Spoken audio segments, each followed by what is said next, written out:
अस्सलाम वालेकुम दोस्तों, this is Farhan Feroz and welcome back to my YouTube channel. आज के दिन हम बात करने जा रहे हैं गोल्ड के ऊपर। गोल्ड ने पिछले वीक कैसे परफॉर्म किया और आने वाले वक्तों में हम गोल्ड से रिलेटेड क्या टारगेट्स को देखते हैं और ओवरऑल गोल्ड की इस वक्त पोजीशन क्या है। तो अगर हम गोल्ड के हवाले से बात करें तो लास्ट वीक गोल्ड ने मार्केट को ओपन किया $4,002 के ऊपर और तकरीबन तकरीबन $28 का उसमें इजाफा हुआ है। यानी अगर हम हाई की बात करें दैट हाई इज़ $4,030, जबकि जो लो हमें नज़र आया दैट इज़ 3,928 का लो। और अभी भी मार्केट जो क्लोज हुई है $4,000 के ऊपर क्लोज हुई है। इसका मतलब है कि सिर्फ मोटा-मोटा $2 का नेगेटिव चेंज आया है और ये थर्ड कंसेक्यूटिव वीकली ड्रॉप है अगर हम गोल्ड के हवाले से बात करें। अब अगर हम बात करते हैं कि गोल्ड किस तरीके से मूव कर रहा है, तो जैसे मैंने अपनी लास्ट वीडियो में बात कही थी, इस वक्त ये फील हो रहा है कि मार्केट एग्जॉस्ट हो चुकी है। चाहे हम गोल्ड की बात करें, चाहे हम सिल्वर की बात करें, ये फीलिंग आती है कि मार्केट में जो प्रॉफिट टेकिंग चल रही है दैट कुड कंटिन्यू, या मार्केट जो है ये रेंज बाउंड एक्टिविटी हमें दिखाए। अच्छा, जो पिवट है ना मेरे मेरे नज़दीक गोल्ड का, वो गोल्ड उस पिवट को बहुत अच्छे तरीके से ऑनर कर रही है और वो इस वक्त है 4,000 का। 4,000 के नीचे अगर मैं एक सपोर्ट मान के जो चलता हूँ, जो मैंने अपनी लास्ट वीडियो में भी बात कही थी, मेरे लिए वो लेवल है 3,850 का। और अगर मैं ऊपर वाले अगर मैं दोबारा से इसको रिपीट करूँ तो सपोर्ट के लिहाज से अगर मैं बात करूँ तो मेरे लिए वो सपोर्ट है 3,850 का। और मार्केट अगर एक रेजिस्टेंस के लिहाज से बात करूँ, मार्केट का जो नेक्स्ट रेजिस्टेंस होगी दैट विल बी 4,150 की resistance. Keep that in mind कि अगर 3,850 का लेवल टूटता है तो मार्केट हमें काफी ज्यादा नीचे नजर आ सकती है। और वो जो लेवल मुझे नजर आता है वो $3,300 का नजर आता है। अच्छा, उससे पहले भी एक मेजर सपोर्ट है and that support is somewhere around 3,650 और ये जो सपोर्ट होगी फिर क्रिटिकल सपोर्ट बन जाएगी।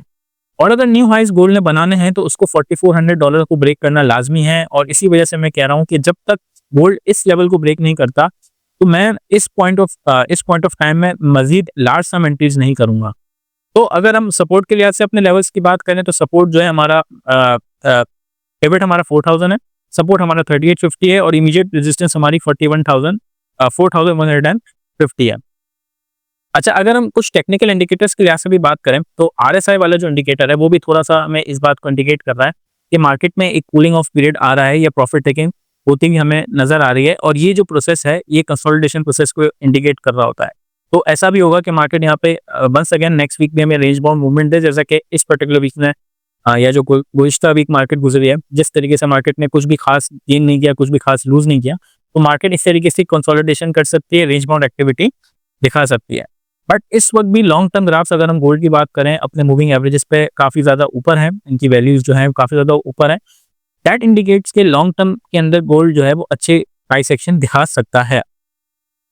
तो अगर हम शॉर्ट टर्म के लिहाज से बात करें तो गोल्ड में इस वक्त काम करना है मेरे नज़दीक तो मुनासिब नहीं है, क्योंकि मुझे नज़र आ रहा है कि रेंज बहुत ज़्यादा कम है, बहुत ज़्यादा नैरो रेंज है। बट अगर कोई शॉर्ट टर्म एंट्री करना चाह रहा है या कुछ थोड़े बहुत चंद पैसों से SIP अप्रोच के तहत एंट्री करना चाह रहा है, तो मैं लेवल सपोर्ट जो मैं लेवल मान के चलूंगा वो $3,850 का लेवल मान के चलूंगा कि उस सपोर्ट के ऊपर कुछ बाय करने की कोशिश करें। देन 3,650 के ऊपर कुछ बाय करने की कोशिश करें। $3,300 अगर मार्केट टेस्ट करती है, ये बहुत बहुत मुश्किल है, बट अगर करती है तो आप उसके ऊपर कुछ बाय करने की कोशिश करें और उम्मीद करें कि जब तक ये मूविंग एवरेजेस के ऊपर ग्राफ्स हैं तब तक मार्केट ने एक शायद ऑल टाइम हाई भी बनाना है। तो अगर मैं कोई प्रोबेबल सिनेरियोस की बात करूं तो ज़्यादातर मार्केट ये दिखाती है कि इस वक्त एक कंसोलिडेशन फेज है और मार्केट इसी दो रेंजेस के अराउंड मूव कर रही होगी। 3,850 से लेके $4,150 की जो रेंज है इसके अंदर मार्केट मूव करते हुए नजर आती है। लेकिन उसके बाद अगर मैं प्रोबेबिलिटी के लिहाज से बात करूं तो मुझे नजर आता है कि पुल बैक पॉसिबल है और मार्केट अगर ये 3,850 का लेवल जो है अगर इसको ऑनर नहीं करती तो मार्केट हमें 3650 का जो लेवल है वो भी दिखा सकती है। तो इसके ज़्यादा चांसेस हैं बनिस्बत कि ऑल टाइम हाई बने, कंसिडरिंग अभी लोकल वाले अभी जो हमारे पास ग्राफ्स हैं या अभी की हमारे पास जो सिचुएशन है। अच्छा, एक और बात भी मैं कहूँ कि अगर पाकिस्तानी जो मुझे कमेंट सेक्शन में पूछ रहे होते हैं इन टर्म्स ऑफ अगर मैं PKR की बात करूँ तो मुझे लगता है कि अगर इस वक्त मोटा मोटा 4,25,000 4,20,000 का सोना है तोला की अगर हम बात करें, तो अगर मुझे पाकिस्तान में 4 लाख रुपए तक का माल मिलता है तो मैं शायद एक छोटी मोटी एंट्री कर पाऊंगा। Once again long term entry या एक लमसम एंट्री नहीं होगी, बिल्कुल छोटे पैसों से एंट्री होगी और ये देखने की एंट्री होगी कि क्या नीचे वाला लेवल ब्रेक होता है कि नहीं होता। क्योंकि जैसे कि मैं कह रहा हूँ $3,650 का अगर लेवल ब्रेक होता है तो इसका ये मतलब है कि मार्केट मोटा मोटा 4.25 लाख रुपए के ऊपर आपको ला के खड़ा कर देगी। और अगर $3,300 पे मार्केट पहुंच जाती है तो इसका ये मतलब आ जाता है कि मोटा-मोटा भी तकरीबन 3.25 लाख की हम रेट की हम बात कर रहे हैं। 3.25 लाख से थोड़ा सा ज़्यादा ही होंगे, बट ये कुछ कन्वर्जन्स हैं, कन्वर्जन अपने हिसाब से भी कर सकते हैं। तो जब तक मार्केट में माल 4 लाख का ना हो, मैं प्रेफ़र करूँगा कि हम उसको बाय ना करें। और अगर बाय भी कर रहे हैं तो फिर से मैं ये बात कह रहा हूँ कि बहुत छोटी क्वांटिटीज़ में बाय कर रहे हैं या एसआईपी स्ट्रैटेजी के तहत हम बाय कर रहे हैं। कोई बहुत बड़ी मिकदार में बाय नहीं कर रहे, कोई हेवी इन्वेस्टमेंट नहीं करना चाह रहे, या एक बहुत मैसिव किस्म के लमसम बाय नहीं करने जा रहे हैं। अगर मैं आपकी जगह होता तो मैं यही स्टांस लेके बैठता। ब्रेकआउट के लिए 4400 का डॉलर बहुत ज़्यादा इंपॉर्टेंट है। जब तक ये लेवल ब्रेक नहीं होता, मैं मार्केट में गोल्ड के लिए कंफर्टेबल नहीं हूँ। अच्छा, मुझे ये इसमें कोई शक नहीं है कि गोल्ड के ग्राफ अच्छे हैं, but for all time for new highs, all time high को ब्रेक होना बहुत ज़रूरी है, और उसी वक्त उसका जो मोमेंटम है दोबारा से वापसी अक्टूबर वाला मोमेंटम हो सकता है। उससे पहले जो है मार्केट आई थिंक थोड़ा सा स्लो डाउन करेगी, और होना भी चाहिए क्योंकि बहुत ज़्यादा ओवर हीटेड मार्केट रह चुकी है और अब कूलिंग डाउन पीरियड बनता है। तो अगर इसको समराइज करें तो मैं कहूँगा कि अवॉइड फ्रेश बाय। जब तक मार्केट 3850 नहीं दिखाती, बाय ना करें।